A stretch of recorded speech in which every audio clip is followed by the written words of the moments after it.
The bell above the boutique door chimed like it was annoyed. Inside, the space was immaculate. Marble floors, gold rails, perfumes drifting through the air like whispered privilege. A man in his late 60s stepped inside. His coat was faded. His shoes were clean, but tired. His eyes, warm, gentle, scanned the room like he was looking for something he hadn't touched in a while. He picked up a blazer. Light gray, Italian cut. It caught the window light just right. And then, laughter. Sharp. Cutting. From across the room, a young sales associate, Marla, all designer heels and polished contempt, whispered something to her co-worker, then approached the man like he'd tracked in mud. "Can I help you?" she said, chin tilted. The man smiled politely. "Just looking, thank you." Marla crossed her arms. "Sir, just so you know, everything in this section is over $2,000. He paused, nodded. "I figured," he said softly, still holding the blazer carefully, almost reverently.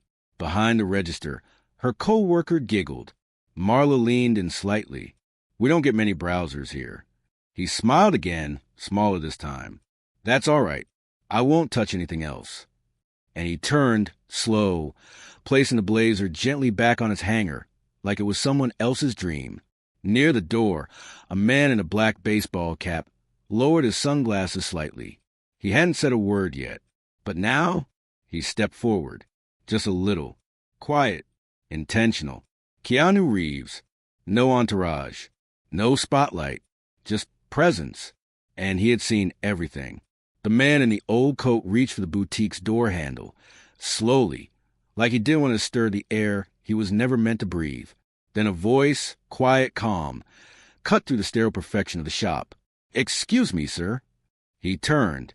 Everyone turned. Keanu Reeves stepped forward, hands in his jacket pockets, looking at the older man like he was someone worth pausing for. "I was actually about to ask for some help with a suit," Keanu said casually. "You have a good eye. Think you could weigh in?" The man blinked, surprised. "Me?" Keanu nodded, a soft smile tugging at his mouth. "You looked like you knew what to look for." The boutique suddenly felt warmer. Uncertain, the man stepped back in. His hand left the door. Behind them, Marla stood frozen, unsure whether to smirk or panic. Her co-worker stopped scrolling her phone. Keanu walked toward the display wall and plucked down the exact same blazer the man had just been holding, the one he'd been mocked for admiring. "I've been looking for something clean." Soft shoulder. "Something that feels lived in, not stiff," Keanu said, turning the blazer in his hands. Then he held it out. "To you, sir, what do you see?" The man took the blazer delicately, eyes scanning the seams. "Well," he said softly, "it's Neapolitan cut. That's hand stitch lining. Triple pick stitching. That lapel." He caught himself embarrassed. I used to be a tailor," he admitted. "Long time ago." Keanu's smile grew. "Yeah," he said. "I figured." At the counter, Marla's jaw tensed. She stepped forward, voice sweeter than before. "Would you like me to bring you another size, Mr. Reeves?" He didn't even turn to her. "I think I'll let my friend here help me, if that's all right." Marla froze, then nodded, lips thin. The boutique wasn't silent, but it was quiet in a different way now, like the room had remembered something it forgot. What dignity sounds like. Keanu and the older man, who introduced himself as Mr. Herrera, stood side by side at the mirror near the rear of the boutique. Marla hovered near the register, trying to appear busy, but her eyes kept drifting toward them. She couldn't decide whether she was annoyed or afraid of who might be watching this moment. Mr. Herrera gently helped Keanu slip into the blazer. His hands were steady, deliberate, the kind that had measured hundreds of shoulders, dozens of silhouettes, over decades. "Turn just a bit," he said. Keanu did. "You got narrow shoulders, strong back. This cut works." Mr. Herrera nodded approvingly. "But this one's a little too long in the sleeves. You want a 1/4 inch of shirt cuff showing." Keanu smiled in the mirror. "You sound like you should be working here." Mr. Herrera chuckled. "Maybe once. Not now." "Why not?" The older man hesitated. Places like this, they don't hire hands like mine anymore. Across the room, a customer had entered and was watching silently. Another employee leaned over to whisper, "Who's the guy helping Reeves?" "Dunno," the other whispered back. "But he knows what he's doing." Mr. Herrera stepped back and looked at Keanu in the mirror. "You ever tried charcoal instead of gray?" he asked. "A little more gravity." Keanu turned thoughtful. "You know what? Let's try that." He smiled, then glanced across the store. "Hey, Marla, think you could bring us the charcoal in a 40 regular?" She hesitated. Of course." When she returned with the jacket, she avoided Mr. Herrera's gaze. He nodded politely anyway. "Thank you." She didn't answer, but something in her face cracked. Not guilt yet, but recognition that she'd been watched. And worse, that her moment had already passed. Keanu tried on the second blazer. "Perfect. Sold," he said simply. Mr. Herrera helped him out of it, brushing the shoulder flat with reverence. Keanu handed the blazer to Marla. "Can you ring this up? And add a note.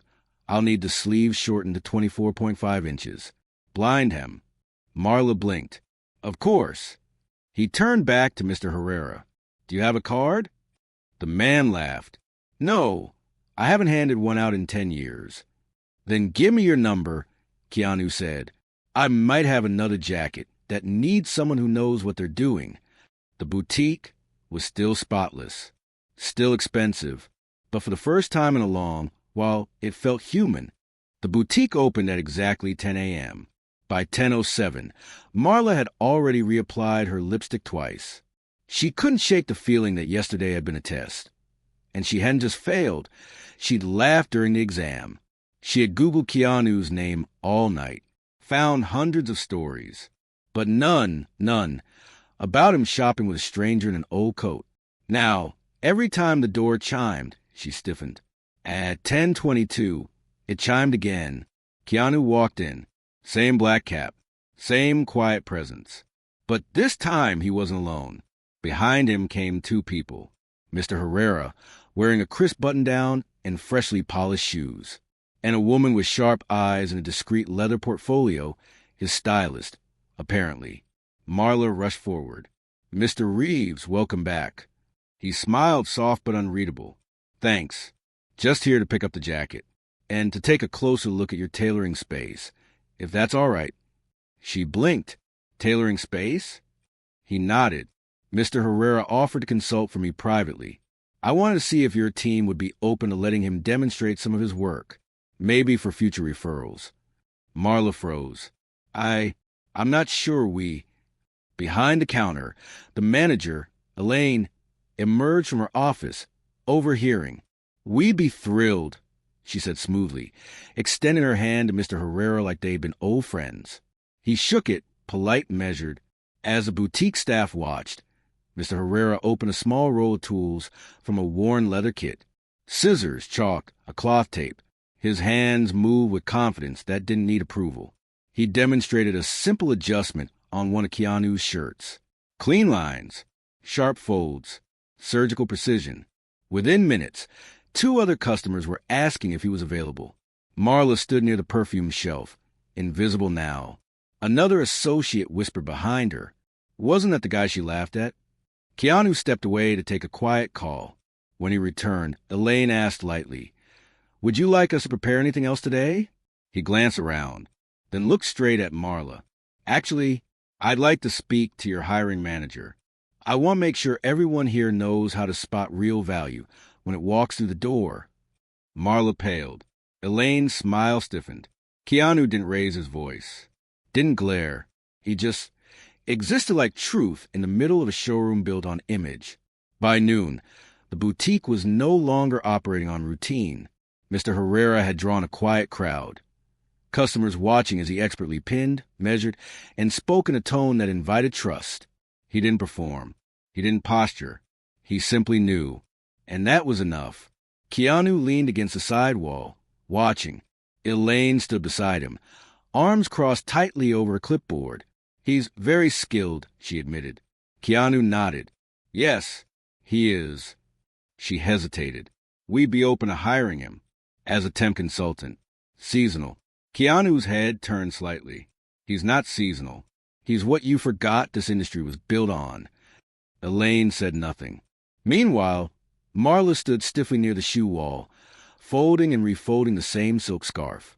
Her co-worker muttered, "You really messed that one up, huh?" Marla didn't reply. She just watched Mr. Herrera the way someone watches the rain through a window, distant, unreachable, and cleansing. Later that afternoon, Keanu approached Mr. Herrera directly. "Can I show you something?" he asked. The older man nodded, setting his measuring tape down with care. They stepped outside, crossed the street, and entered a smaller, understated building with a discreet sign above the door. Threadline Atelier, coming soon. Inside, it was still being built, with frames, natural light, dress forms along one wall. "This is my next project," Keanu said. "Quiet tailoring. Sustainable materials. Old-school craftsmanship." He turned to Mr. Herrera. "I want you to run the floor. Not as an employee, as a partner." Mr. Herrera blinked. "Partner? I can bring in stylists, investors, PR, but I can't bring what you have," Keanu said. "Hands like yours? They're a disappearing art, and I won't let them disappear quietly." Mr. Herrera looked around. His hand shook slightly. Then he smiled. "I'll need my old iron," he said. Keanu grinned. "Bring two. I'll probably ruin the first one." Back across the street, Elaine watched through a boutique window. The man they had dismissed 24 hours ago was now shaping something they could never buy their way into. And suddenly, their marble floors didn't feel quite so firm beneath their heels. The boutique closed early that evening. Not by schedule, by energy. The mood had shifted. Even the lighting felt colder. Marla stayed behind after everyone else left. She told the manager she was re-merchandising. But really, she was just avoiding the silence waiting outside the door. She stared at the empty mirror near the fitting room. Yesterday, she stood there rolling her eyes. Today, she didn't like who she saw. She replayed every moment in her mind. The way she had crossed her arms. The way she'd laughed. The way she treated Mr. Herrera like a smudge on glass. And now, the same man had received something she'd always chased. Respect without trying. No brand names. No platform heels. No curated persona. Just presence. She sat at the counter, scrolling through her phone, not aimlessly, but obsessively. Articles were already popping up. Keanu Reeves backs new tailoring studio led by retired craftsmen. Boutique blunder turns into masterclass in humility. Her fingers hovered over a common thread. One user wrote, "The elegance of someone who knows more than you and never needs to prove it." Another, "Imagine mocking a man with hands more honest than your entire resume." She closed the app, stared down at her name tag, then quietly removed it. Later that night, Marla walked several blocks in silence until she reached a small community park. There was a seamstress shop there, tucked between a laundromat and an ice cream stand. The lights were still on. Inside, an older woman sat sewing alone. Marla hesitated, then stepped inside. "Hi," she said. "Do you ever take apprentices?" The woman looked up slowly. "Depends," she said. "You ever hold a needle for something other than decoration?" Marla swallowed her pride. "No," she said, "but I'd like to." Outside, the air was cooler now. Cleansing. Not redemption yet, but something close enough to start. The sign above the door was simple. No neon. No grand unveiling. Just brushed brass letters that read, "Threadline Atelier. Tailoring with history. Fit with soul." Inside, the scent of cedar and fresh cotton lingered in the air. No synthetic colognes. No loud music. Just a faint hum of an old iron and the crisp snap of scissors slicing fabric on a wooden table. Mr. Herrera stood behind the counter in a crisp white shirt. Sleeves rolled. His fingers moved like memory, steady, patient, alive. And sitting near the window, sipping espresso and flipping through a worn notebook, was Keanu Reeves. The first customer was a young man in a corporate suit. He stepped in tentatively, half expecting a high-pressure sales pitch. Instead, Mr. Herrera looked up, smiled warmly, and simply asked, "What story are you wearing?" The man blinked. Sorry. Mr. Herrera gestured gently to the shoulders of his jacket. It's telling me you're working hard to impress people who stopped noticing 3 promotions ago. The customer laughed, startled, and stayed. By noon, the shop had already served 6 people. No one rushed. No one haggled. Each client was measured by hand, spoken to with care, and listened to like a person, not a transaction. By 2 p.m., a photographer from a local fashion magazine arrived. I heard this place was different, she said. Keanu nodded. We're not selling clothes, he replied. We're restoring presence.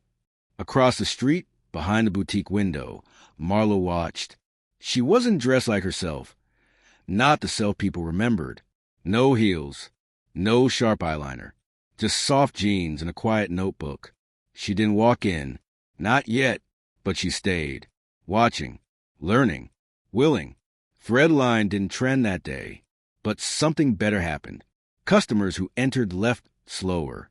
Straighter. Lighter. As if someone had rethreaded more than just a hem. The door to Threadline Atelier opened with its usual soft chime. But the energy that followed wasn't soft at all. Lana Voss walked in like she owned the sidewalk behind her. For 0.2 million followers. Blue checkmark. Sponsorships with brands that couldn't spell tailoring. If you spotted them, the vowels. Designer sunglasses, still on indoors. Flanked by her assistant and a man filming vertical video on a phone. Okay, guys, she cooed to the camera. I've been told this is like the most authentic little tailoring spot in L.A., so obviously I had to check it out for you. Mr. Herrera looked up from his work. Didn't flinch. Didn't rush. Good afternoon, he said. Lana barely glanced at him. She strolled to the racks, frowning at the modest displays. Where's your designer section? She asked, turning to Keanu, who was quietly observing nearby. He smiled slightly. You're in it. Lana turned back to the camera. They don't really do logos here, which is cute. It's giving vintage, but like peasantcore. Mr. Herrera raised an eyebrow. Keanu stepped forward, calm and polite. Here we do custom work. We craft based on the person, not the platform. Lana scoffed. Babe, I don't wear off-brand. But I'll do a tag for service if you get me something for Fashion Week. Her assistant nodded, taking selfies. Her cameraman panned slowly past the bolts of fabric. Mr. Herrera folded a piece of chalk in his fingers, then said gently but firmly, We don't trade stitches for exposure. The camera paused. Lana turned, stunned. Excuse me. We're not trying to go viral, he added. We're trying to go deep, into the thread, into the story. Keanu stepped beside him. Everyone here earns their fit, he said, not their followers. The room went still. Lana opened her mouth to argue, then noticed others watching. The assistant lowered her phone. The cameraman took a step back. A moment passed. Then Lana scoffed, spun around, and said loudly, Let's go. This place is obviously allergic to success. She walked out. The door chimed. And just like that, the air felt cleaner. Mr. Herrera exhaled softly, went back to his table. Keanu looked at him. You handled that with grace.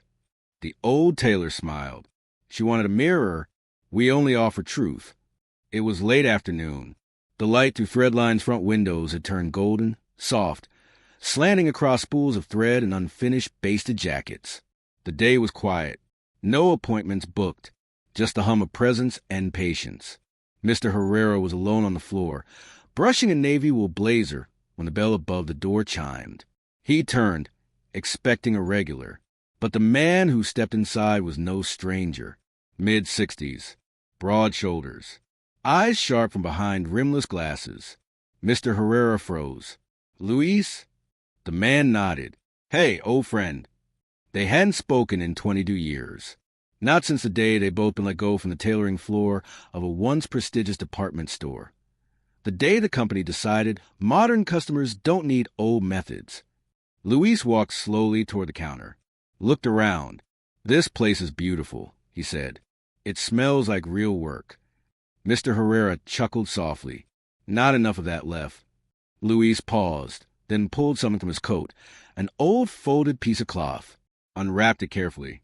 Inside was a sleeve, half finished, gray flannel, with hand-sewn pick stitching. You left this in your locker the day you walked out, Louise said. I kept it. Thought maybe one day. He trailed off. Mr. Herrera held the cloth like a relic. The old hurt flickered in his eyes, not from bitterness, but from being told, for too long, that his craft was a museum piece. I thought we were done, he murmured. The world made that pretty clear. Luis looked around the shop. It didn't say you were done, he replied. It just forgot to listen. Keanu had walked in moments earlier, quietly as always. He stood by the fabric shelf, watching this silent reunion unfold. No cameras, no headlines, just two old friends, one with unfinished stitches, the other with a place to finish them. I never stitched again after that, Louise said, went into office supply. Still hear the scissors sometimes, though, in dreams. Mr. Herrera looked at him, then turned to the back room. When he returned, he held out a folded apron, thread-lined blue. You want to finish that sleeve? He asked. The table's open. Louise blinked. Eyes stung. Took the apron. Tied it on. That night, long after the shop closed, the two men sat side by side in silence, finishing stitches beneath the soft buzz of a single lamp. Outside, the city kept rushing. But inside, time bowed its head. Threadline's floor had been cleared. Tables were pushed aside, mannequins tucked into corners, the sewing machines humming in anticipation. A chalkboard stood by the window with one handwritten line. Intro to hand stitching, 10 a.m. free. No sign-ups, no PR campaign. Just a post on the door and a quiet promise. You show up. We'll teach you. By 9:52, 3 people had arrived. By 10 o'clock, there were 12. They came in all shapes, skin tones, and stories. A college dropout who'd tailor prom dresses for her cousins. A retired mechanic who missed working with his hands. A nervous teenager with frayed sleeves and wide eyes. And one girl, Marla, in sneakers and a blank notebook. She sat near the back, said nothing, but her eyes didn't miss a thing. Mr. Herrera stood at the front, a spool of thread in one hand, a needle in the other. He looked around the room and smiled gently. We're not here to make perfect stitches today. We're here to remember that every thread tells someone's story, and every story matters when it's held together by hand. He began showing them the basics, how to hold the needle, how to find the grain of the fabric, how to breathe while you work, so your thread doesn't pull with tension you don't know you're carrying. Keanu stood by the counter, quietly observing, offering gentle encouragement when needed. He wasn't leading. He was protecting the space. Marla dropped her needle twice. The third time, Mr. Herrera came over. Didn't scold. Just showed her how to guide it instead of force it. You don't have to fight the cloth, he said. It's already trying to meet you halfway. Marla's hand steadied. For the first time in years, she felt useful. Not flashy. Not curated. Just present. By noon, the room buzzed with concentration. Some laughed. Some cried, quietly without saying why. But all stayed. No one left early. Because Threadline wasn't just teaching tailoring. It was reminding people that they had worth beyond their resume. Across the street from Threadline, the boutique windows still shimmered. But now, few people looked inside. After Lana Voss's viral meltdown, footage of her belittling Threadline and Mr. Herrera spread like wildfire, and the internet was unforgiving. People started asking, why didn't anyone in the store say something? Why was the old man mocked for knowing more than the staff? Fashion bloggers turned. Style forums flooded. By the end of the week, the boutique's Yelp rating had dropped 2 full stars. And worse, shoppers stopped coming in. Not because the clothes changed, but because the atmosphere did. In a sleek back office, the manager Elaine stared at analytics on her screen. Drop in foot traffic, plummeting engagement, a feature cancellation from a luxury brand. She pressed her fingers to her temple, then did something she'd never imagined 2 weeks earlier. She picked up the phone. Threadline. Keanu answered. Elaine cleared her throat. Mr. Reeves, this is Elaine. I remember, he said gently. She paused. I'd like to speak to Mr. Herrera. Keanu glanced across the room, where Mr. Herrera was threading a needle for a young student. I'll ask if he's available, Keanu said. A few minutes later, Mr. Herrera stepped into the quiet back room. Keanu handed him the phone. He listened for a full 30 seconds without saying a word, then quietly asked, "You need my help now?" A pause on the other end.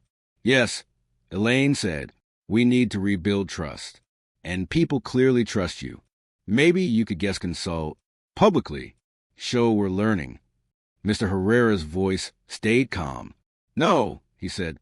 "I don't think I'm the one who needs to be seen learning." Silence. "Bring in your staff," he said. "No press.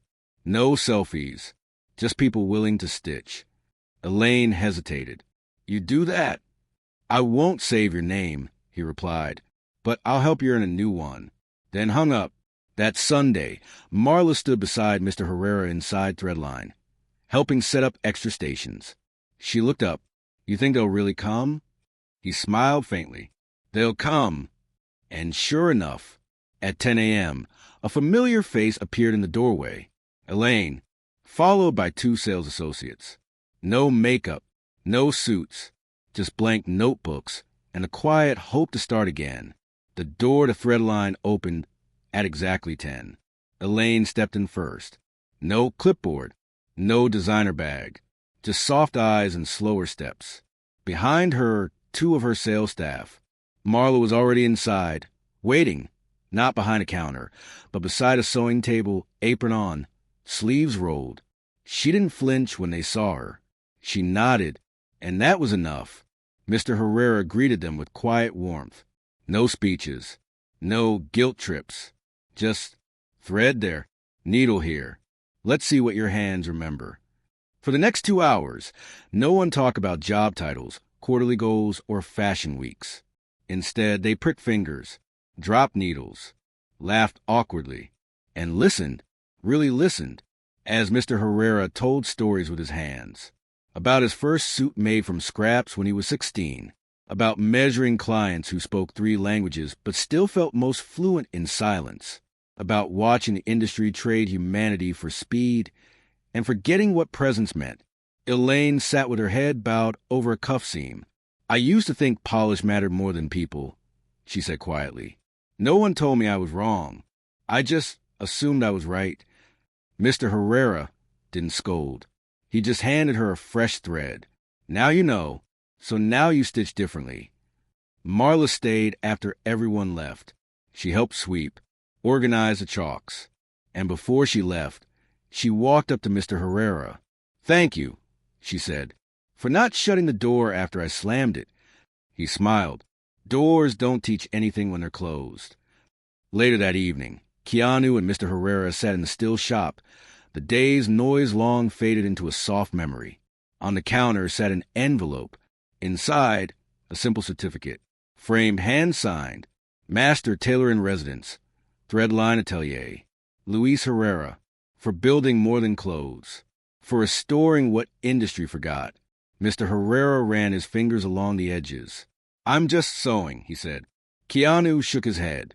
"You're reminding people they're worth the time it takes to make something well." The next morning, Threadline's chalkboard sign had a new message. Everyone deserves a good fit, in clothing and in life. And beneath it, in Marla's handwriting, "We're all learning. Pull up a chair." Sparkles the end. Thank you for watching. Speech Balloon, have you ever been misjudged for how you looked, or underestimated by someone who never asked your story? Thread, tell us in the comments. Who taught you your value? And who did you pass it on to?